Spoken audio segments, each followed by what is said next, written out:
Welcome back to another edition of the Knight Report podcast. I'm your host, Mike Broadbent. Joining me once again is my co-host, Richie Schneiderite. Richie, we have a lot to talk about today.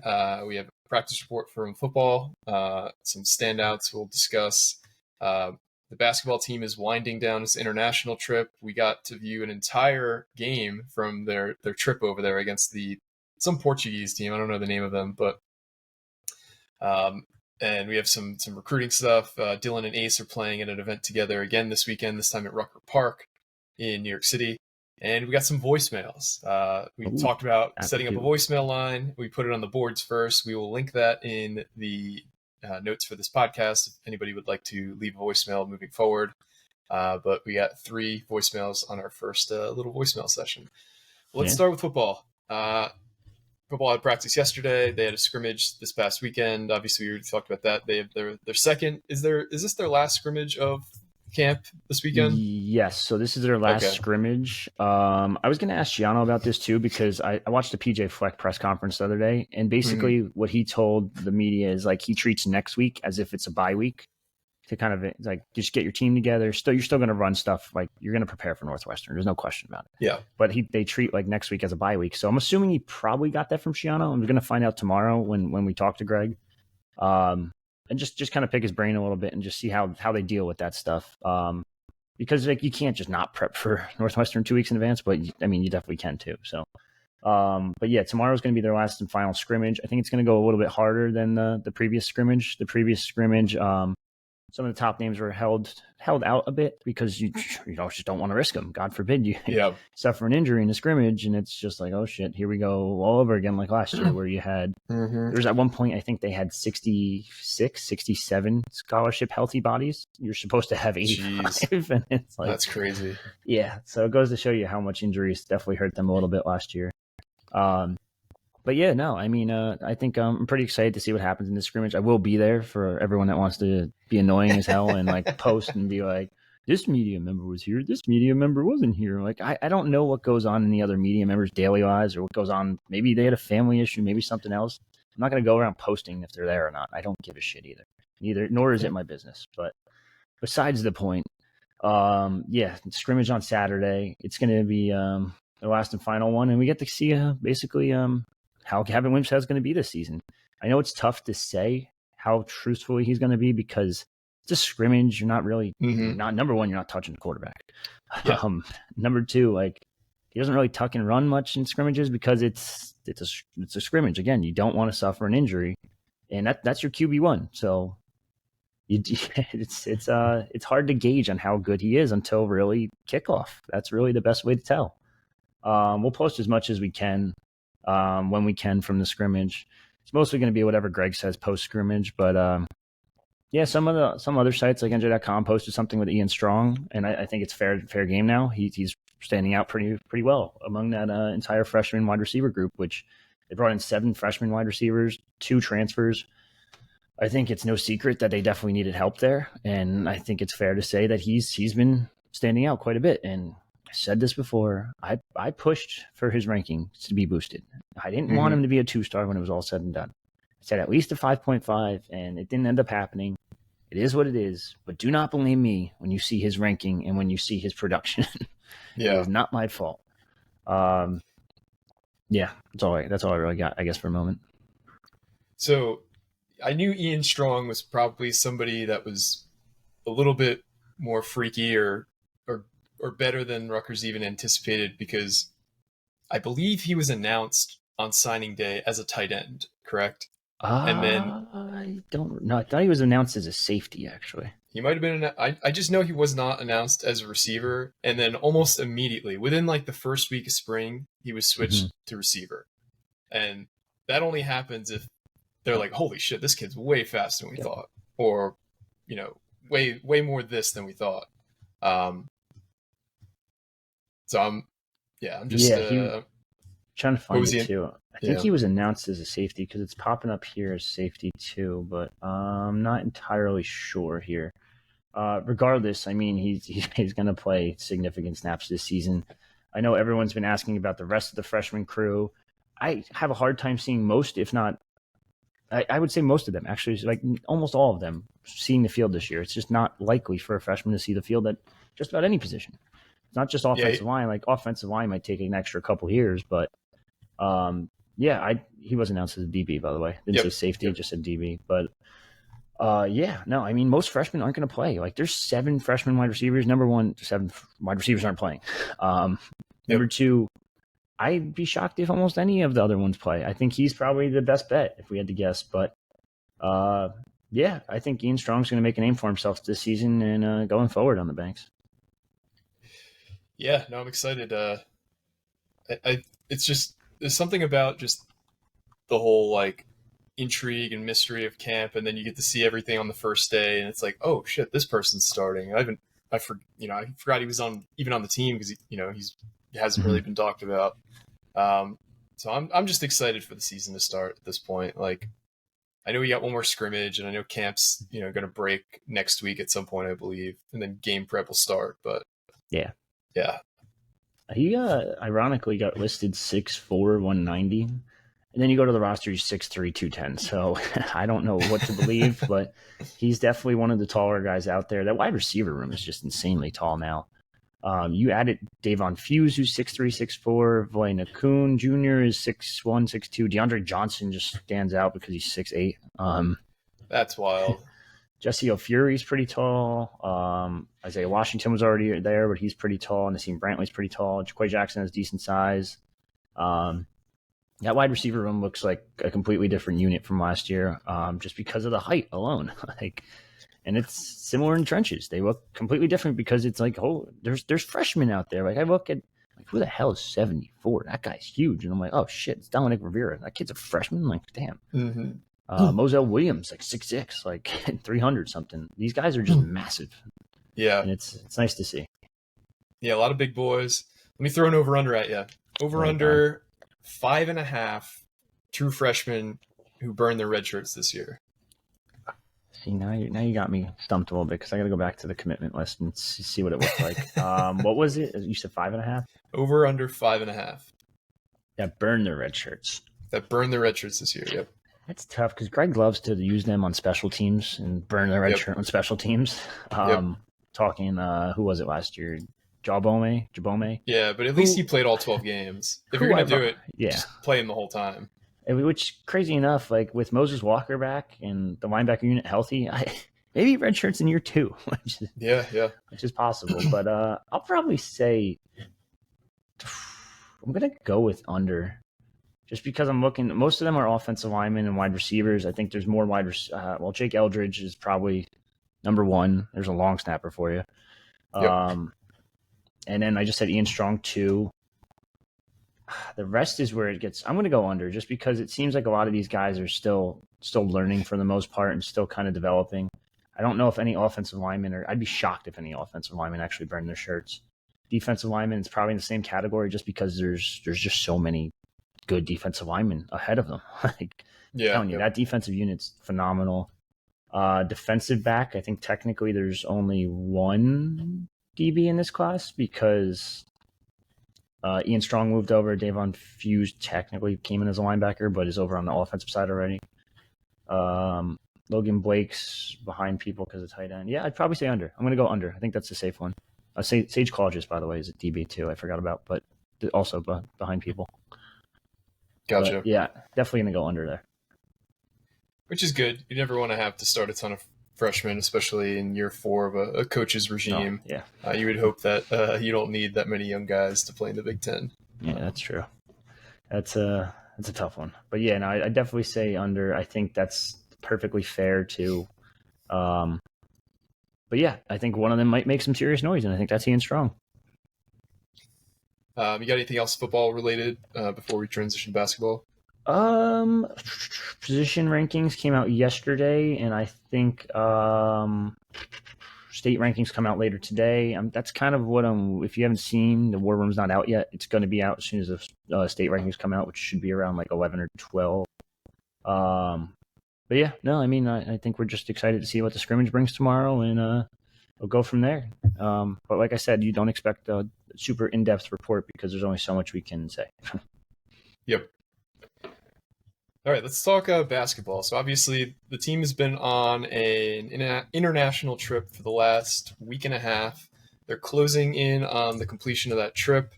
We were kind of getting little clips and pictures of what was going on and the games that they were playing. But the club team did a live stream of the entire game. If you haven't seen it, we have a link to it on the board, and we have a link to it in the article you wrote up on. Yeah, NJ.com had found it first, so kudos to them. But that was basically an entire game, and it was a little bit different rules. So they played by the FIBA rules, which, if you're not familiar with FIBA rules, they're just slightly different. Like goaltending is a little different. There's a 24-second shot clock versus a 30-second shot clock in college. 3-point arc's a little further away, and there's some other smaller rules. But basically, they had to play a little faster because FIBA rules are a little faster. Yeah. But I was really impressed. Offensively, they look completely different than they did last year in terms of just philosophy. Like they were pushing the tempo a lot. They were shooting a ton of threes, and that was something that was reported out of the first scrimmage as well. What were some of the big things that you saw that really intrigued you from the scrimmage? I think the starting lineup and the rotation itself kind of really caught my eye, just because I was like, I looked at it at first and I was like, I wasn't even going to write anything because I was like, all right, everyone else wrote something already. And I was like, you know what? I just watched this whole thing. There's a couple things I could write about it. Yeah. So I wrote it up. It was like the starting lineup was Fernandez, Griffiths, Hyatt, Woolfolk, and Amori. And I was like, wait. I went back. I was like, is that definitely Woolfolk? Because it's one single camera from like the top of the bleachers. And I'm like, this is number one, fucking miserable to watch from that angle. Yep. So welcome to, I just want to welcome everyone to our press angle at the rack. That's basically what it is. It's a little bit closer, but it's not like much of a difference. But yeah, so it was just a shock to see Woolfolk out there starting in the front court next to Amori, just because Woolfolk basically played mostly, if not all 5 last season, if I recall. Yep. I can't remember out of conference play, but definitely in conference play, because he did replace Reber's role kind of as that backup 5. But I mean, if you can get both of them in at the same time, and like Woolfolk attempted a 3 at one point, and if he can hit threes, then it's like, all right, now you have a totally different looking front court. But at the same time, I do think this is more of Pike just experimenting a little bit too, because it does sound like Ogbol is going to be out until December at least, if not later. Yep. So Woolfolk is your main backup 5. You really don't have another backup 5. Although then you see Antonio Chol play the 5, and I'm like, Pike small ball? Pike small ball? What's not really small ball when the kid's like 6'9", 6'10", like 240, but it kind of is. Like Chol's meant to be a forward. He's kind of not really a true center, and it's like, all right, cool. Like Pike will small ball. I'm all about it. And then Andre Hyatt playing the 3 makes sense. I guess you kind of just mix and match bodies just until you can get Mag back. Like Palmquist came in as the first guy off the bench. Chol was in for Amori right after that. And then he was also running lineups with Simpson and Jermichael Davis out there at the same time. And I'm like, okay, well, that makes sense. I guess you can they're both quick as hell. Like it's a kind of an interesting duo in the front, in the backcourt. And that was replacing Fernandez and Griffiths, who mainly is playing the 2 guard, it seems like, for Rutgers. And I also think he's tinkering with what he has right now. And obviously at some point in the season, you're going to lose a guy for a game or 2. Hopefully you don't lose another guy for the whole season. But currently, in terms of who played, Austin Williams didn't play, which is expected. The guy's coming off of a knee injury. He just literally signed on with the team like days before the trip. Yeah. Nwat Mag wasn't playing, which is expected. He's still coming back from the ACL. Jeremiah Williams isn't playing. He's recovering from the Achilles. Emmanuel Ogbol isn't playing, coming off the knee. So, I mean, you're missing what? You're probably your primary backup big man. You're probably missing your starting power forward in Nwat Mag, and you're probably missing your 6th man in Austin Williams. Yeah. So he's just he's only got probably 8 scholarship guys on this trip. So you kind of got to make do with what you have. Or maybe 9, sorry. Yeah, 1, 2. Yeah, 1, 2, 3, 4, 6, 7, 8, 6, 7, 8, yeah, he's got 9 scholarship players. So he's just mixing and matching. I wouldn't take these rotations as something that might happen during the season. I mean, having Cliff and Woolfolk on the court at the same time probably isn't something you can do in the Big Ten. but yeah, we'll see. No, I totally agree with you. I think it's kind of crazy to even try that. But that's kind of what everyone's been begging for too, because they think that the Twin Towers could still work in today's age of basketball, and it just doesn't. Like, it's not a thing anymore. This You isn't can't. like This isn't like Tim Robinson and or Tim Duncan, David Robinson days. Yeah. The Twin Towers is done. Tim Robinson is not the. Yeah, I think you should leave. Yeah. Yeah, but I have all those quotes still stuck in my head from that show. But yeah, no, I don't see it happening. Like, Woolfolk is what he is. You can't have multiple people on the court that can't shoot. That's why I'm like, if Woolfolk can develop a 3-point shot, great. But I still don't see him playing next to Cliff like almost ever. I had in my notes that he had one really nice like fadeaway jumper from like the top of the key at some point before a timeout. Yeah, probably from about 16 feet away. Switched it. So that's the thing. And then you see Chol does something similar. I don't really know if Chol's going to play the 5 either. I think Chol's probably going to mostly man the 4. Like, it's at 6'9", 6'10"-ish maybe, 240. Like, could he play a small ball center? Yeah, maybe versus like the out of conference teams. But I think in conference, I think he's going to play that big man role. The forward role. And then if you can, it's probably either going to be Hyatt or Chol at the 4. I'd probably say Hyatt starts until Mag's back. And that's where I think Austin Williams can kind of slide in as well, as like the 3-man, 2-man type version, because Griffiths is a guard. He wants to play guard. He plays like a guard. That's fine. But like his size, he could guard 3s too. So it's like, Austin Williams can guard 3s as well. So a lot of mixing and matching that's going to go on. And the fact that this team kind of stunk in the first place is why I think Peichel noticed it and was like, yo, let's experiment. Let's have some fun today. Let's do some crazy stuff and see what works. Because you never know. You really can't know until you experiment with it in an actual game, and this is where these games are very helpful. I know the team and some people in the team are saying that these games are like whatever.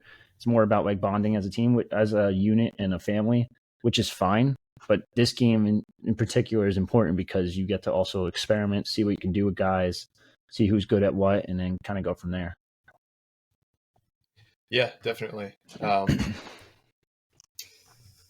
There's recently kind of came out on Twitter. I saw Richard Kent posted it about 20 minutes ago. You were talking about it beforehand, but the secret scrimmage opponent has been locked in for this October. You want to kind of delve into that a little bit?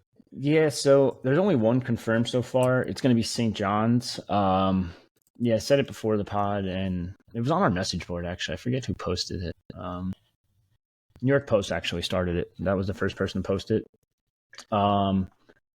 They're going to play, St. John's is going to play against Rutgers on the 21st and Pace University, an exhibition on the 29th.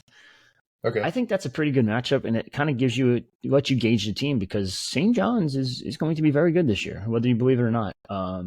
Rick Pitino is no slouch. I think this game should end up becoming like an actual game going forward. Maybe not this season because it's already filled.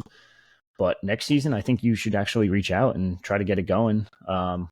Even put it in the Garden. You put it in the Garden. I'd be curious to see how many Rutgers fans compared to St. John's fans show up. I would still argue it'd probably be 60-40, if not more. Because I don't really know how many St. John's fans there are, to be honest with you. But that's... Yeah. I mean, when they're good, they will pack the Garden. But next year, I can't imagine St. John's having more Rutgers fans at the Garden for the Ace Bailey class. Well, that specifically, but who knows? Because Slick Rick's rebuilding with the portal, and that's kind of the new wave. Yeah, hell, he's getting people from the portal, kicking them out, and then getting more people from the portal. Yep, that was the craziest thing I've seen this offseason, in terms of hoops at least. But yeah, no, they're going to play on the 21st, and we'll see how it goes. We'll hopefully have some more details about how it went and what happened, but sometimes those aren't always readily available.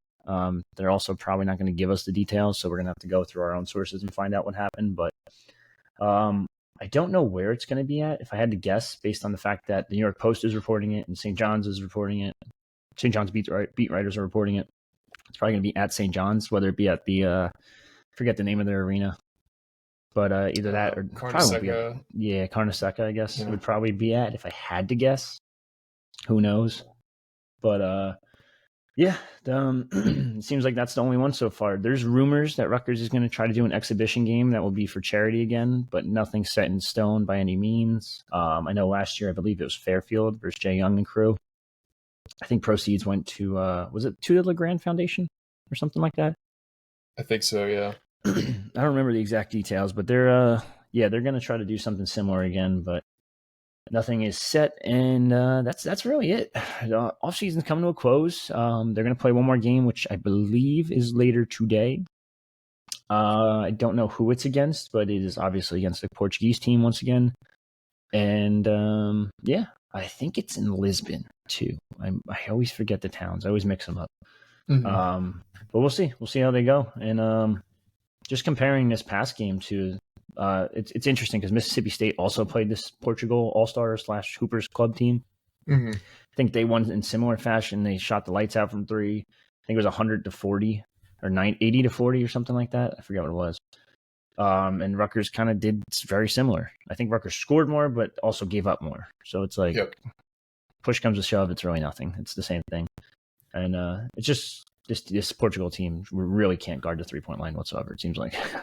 Yeah, these guys they don't look like a professional team by any means. No, the competition they're playing is not very strong, so you should expect these kind of blowouts. But what are you going to do? Yep. So this upcoming weekend also, we kind of alluded to it, there's a big all-star event at Rucker Park that Ace Bailey and Dylan Harper are going to be playing in. That's this Saturday at 4 p.m. The doors open and games start at 5. Yes. I know that there will be a decently sized Rutgers fan contingent from a few people I've spoken to. But have you heard anything else regarding this event? It's going to be outdoors, so hopefully the weather cooperates. I think it's going to. I got to double check real quick, but I believe it's supposed to be pretty nice on Saturday. Maybe a little cloudy, but it's just sunny. 80 Perfect. Degrees and sunny, so that should be nice. I don't know if it's going to be live streamed, but if anything, Slam Hoops is very active with their Instagram, so I'd probably keep an eye out for that because I'm sure they'll have someone on the sidelines recording. If not, I'm sure you'll see a million reporters tweeting out stuff. Try to get a press pass. Apparently they were sold out and not sold out, but not available anymore in seconds. Wow. Because everyone wants to see this. This is Cooper Flag. It's Ace Bailey, Dylan Harper. That's 1, 2, and 3 in the 2024 class, along with some other big names wild. In Tahad Pettiford. I think it was Ian Jackson. I think his name was. So it's most of the top of the top names heading to Rucker Park, which is the mecca of basketball for outdoor courts, I would say. Yeah, yep. I think that's fair to say. But yeah, it's going to be cool to see. I don't know if he's going to do anything in terms of announcement because it seems like some people are saying that an announcement's imminent. Others are saying don't expect anything anytime soon. So no one really knows what's going on. All that we all know is that he's leaning towards Rutgers. That's all we know. I've been more confident than ever. I still am very confident in my sources personally, and I've been confident since May, that he's going to end up at Rutgers. Just a matter of time. You've seen several others follow suit, whether it be the Louisville writer, the Duke writer, this writer, that writer. So I don't think anything changes from my perspective. I still think it's going to happen. I think it's still going to happen before his senior year. I just don't know when that's going to be. It could be this Saturday at Rucker Park. It could be the month of September before senior basketball starts up again. But I know he wants to get his recruitment done before senior year basketball because he does not want to focus on it. He wants to focus on winning a state title. And fair enough. So, yeah, no, that makes a ton of sense. Now we play the waiting game. Some of the other top names, Jaleel Bethea, who Rutgers recruited at one point. I don't think they're recruiting him very hard anymore. No. VJ Edgecombe, who's from New York, who's rocketing up rankings. Ian Jackson, who's a top 10 player, who's also from New York. Tahad Pettiford, who's a 5-star from New Jersey. Malik Thomas from the class of 25, who Rutgers is recruiting pretty hard. He's another 5-star. The number 1 recruit in the class of 26, and arguably one of the top recruits in the country, AJ DeBansta, who's from Massachusetts. It really is kind of a who's who of the class of 24, 25, and 26. Yeah, it's absolutely crazy. And most of these guys have been playing with one another, whether it be, I think AJ was also on Team USA. Yep. He was also at the CP3 camp with Harper. They also went to the Steph Curry camp, all those guys. So it's like the whole thing's just kind of insane. Yeah, they've been around each other all summer. It's kind of wild. Yeah, it's mostly the same crew too, which is just I've never seen something like this. And then there's so many camps now too. Like the Steph Curry camp came out of nowhere. The CP3 camp. I think there's a Draymond Green camp too. Jason Tatum camp is where Ace Bailey was at too. And it's cool. You get to work out with NBA players and you get to play like 5-on-5 against them too. Yeah, so. No, it was funny watching like Steph try and guard some of the, like they didn't release full tape, but in the highlights, there was one highlight where he was trying to guard Ace Bailey on a fast break. And I'm just gonna tell you via sources, people didn't believe my tweet because it came out at the wrong time because Bradley Beal got cooked by Cooper Flagg. But there's some people saying that he gave Steph the business a little bit. I'm just saying. That's wild. That would be something. I mean, mind you, the hell of a height difference too. Like, so it's not the craziest thing in the world, but yeah, you just watch Steph in like warm-ups in that like little tape, and it's just like, dude, what the fuck, man? Like this man just pulls up from like half court and just nails it every time. Yep, it's kind of what insane. He does is just insane. Do you have anything else regarding the basketball team before we move on to voicemails? Oh, no. I don't think so. I think that's pretty much it. Like I said, I think the next game is going to be today. There's been some scheduling issues over there, it sounds like. So it sounds like it will be today. I'm not going to guarantee that. But wrap it up. I think they go 3-0 and come back home and hopefully get some Dylan news relatively soon. Fingers are crossed. I know there's a lot of people out there who are nervously awaiting the news to drop, and I think Dylan's probably liking the suspense getting built back up about his recruitment, and he deserves it. He should be able to choose when he announces and whenever he wants, however he wants to do it that way. So we'll just keep waiting. We'll have something for you guys as soon as it happens. But let's get into the voicemail. So we got 3 voicemails from the voicemail line. We're going to post the voicemail line in the bio of our social media accounts and also in the notes of this podcast. But we wanted to give the roundtable on Rutgers Rivals the first crack at this. So we got 3 voicemails since we opened the lineup on Monday, I think, or Tuesday? Tuesday night, I think it was. Tuesday night. So this will be our first crack at actually trying to do this live. So bear with us if we're taking a second here. I think we got it. I think I got it down to a science. There's a whole like little section over here for like, listen to this, a little drum roll. There we are. All right, first voicemail. Now, can you hear that? I can't hear it. You can't hear that drum roll I just did? No. Damn. Maybe I did do it wrong. We have to share the audio. Hold on. Let's see. Hold on now. There we go. I can hear it. Ooh, little drum roll. Got some good stuff. I guess we'll go Skang first. All right. Hey, this is Skang from San Diego calling. If you had to choose which is more likely for Rutgers football this season, would it be 3 wins or 5 wins? Okay. You want to take this first, Rich? It's a tough one. Honestly, it's tough because I think my prediction might be right in between. I haven't decided yet what I want to do. I want to wait and see what happens at this scrimmage on Saturday before doing all our final predictions and stuff like that. But I'd say 5 wins is probably more likely because you should.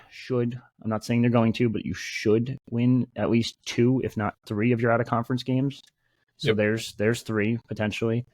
I think Northwestern should be a win. Again, I don't know how this team's going to rally behind or completely fall apart behind their new interim head coach and everything that's going on over there. Cats against the world, all that nonsense. So that should be 4. And then 5, Indiana sucks. Like this might be Tom Allen's final year. Like if he doesn't pull it together this year, which mind you, he did get a good quarterback in Connor Bazelak out of Missouri, but I just don't know if he's not winning games this year, not getting to a bowl. I think this Tom Allen might just be shit canned, and that'd be 5 right there. So I'm going to say 5 is the safer option right now compared to 3, but I think either scenario is very possible. I also think that 5 wins is more likely. That's actually my prediction for the season is 5-7. Mhm. I think my wins are My wins are the same ones you outlined: Northwestern, Yeah. Virginia Tech, Temple, Wagner, Indiana. I think the 3 candidates for an upset, in terms of like a true upset, would be Michigan State, Iowa on the road, and Maryland. I think Maryland's probably the least likely of those 3, believe it or not. I think Maryland's kind of getting slept on a bit. Agreed. Fully agree. There's a lot to be said for having what is Tolly at this point, a 5th-year starter? Yes, technically. Yeah, so he's in his 3rd year in Loxley's system. Is a 5th year. Yeah, so he's just really tough to beat. You saw what he did last year, even when he lost like his top 2 receivers. He was still carving people up. Yeah. So they'll be tough to beat. So 5 wins is my more likely out of the 2 scenarios. They also added some nice pieces at wide receiver. Like everyone talks about Rakeem Jarrett leaving, and I forget the other kid's name, Deshaun Jones, who I think is actually still there. But they added Tyrese Chambers, who I thought was a stud out of high school, stud via the portal. FIU. Yeah, Caden Prather from West Virginia, another former 4-star transfer. Like they added a lot of weapons, so it's kind of make or break for the Terps this year. I say that with like a side eye because I don't think Loxley's going anywhere. But it's kind of like take that next step with your top tier quarterback that just turned down 1.5 or don't. So, yep, we'll see. It's the last game of the season too, so that's where it could get a little fishy. You've seen Rutgers last year, for example, go into that game and just not give a shit whatsoever. So if they're stumbling throughout the year, they might just go into that game and be like, "It's Rutgers, we don't give a shit. Like we're done." Yeah. And there's win number 5 or maybe even win number 6. Sure. Yeah. So.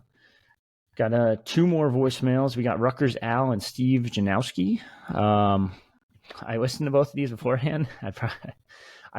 We have to, just to preface this, you have to listen to them beforehand because it's. So I don't know. You want to go with the funny one or the serious one? And you would think Rutgers Al would be the funny one, and it's not. Yeah, let's go with the funny one first. All right, here we go. Hey Richie, it's me, Stevie. God, Stevie Janowski. We went to high school together. Anyways, Rutgers football. Over under 5.5 wins. I'll hang up and listen. Bye, Richie. Oh man, my old high school pal, Stevie Janowski. Well, we kind of just talked about this in our last voicemail. Yeah. My prediction for the season is 5-7, so I'm going to go under, but there is a shot at them going over 5.5. We kind of outlined what that is, but I'm assuming you're on the same boat. To an extent. Right now, like I said before, mind you, I might change it after I see this scrimmage, but I have them at 4 wins right now. I think that's the case. I think Virginia Tech is going to be a lot harder than people think. They're not as bad of a team that people are like they're counting this as a win way too early, in my opinion. We need to see what they do against Northwestern. We need to see what they do against Temple. Temple gave them a scare last year. Yeah. And that's when they were pretty healthy for the most part. Yep. So I mean, right now I have 4, could change to 5. I don't see it going past 5, to be honest. I think that's probably your max, and that's kind of what the Big Ten Network said too. You saw Jerry DiNardo say, he's like, there's 5. What do you call them? He's called them something weird. There are 5 matchup games. Yeah, and it's like, okay, that's just say there's 5 winnable games. Like, I don't know why you got to make it so difficult, put new phrases and different sayings, like whatever. But he that's what I think. My old high school pal Stevie did not go to high school with him. It's just it's not clear. Eastbound and Down thing. If anyone's seen that, the Kenny Powers show. I haven't seen that forever, actually. Wow, it's a great show. Mind blowing. New season's coming out soon too. Are they? Ooh, I have to keep an eye out for that. All right, and we got 1 third and final one from Rutgers Al. So I think he's got multiple questions. He does. He's got 5 questions in here. Oh, Jesus. Hi, Richie and Mike. This is Rutgers Al speaking. 3 questions. 3, okay. First question is, right. do we have a wide receiver, number 1? Second question is, how is Sam Brown doing in camp? And is he ready to be RB1? Third question is, How are Dante Chin and Taj White looking? And are they ready to step in at some point either this season or next? Thanks for everything you do, guys. All right.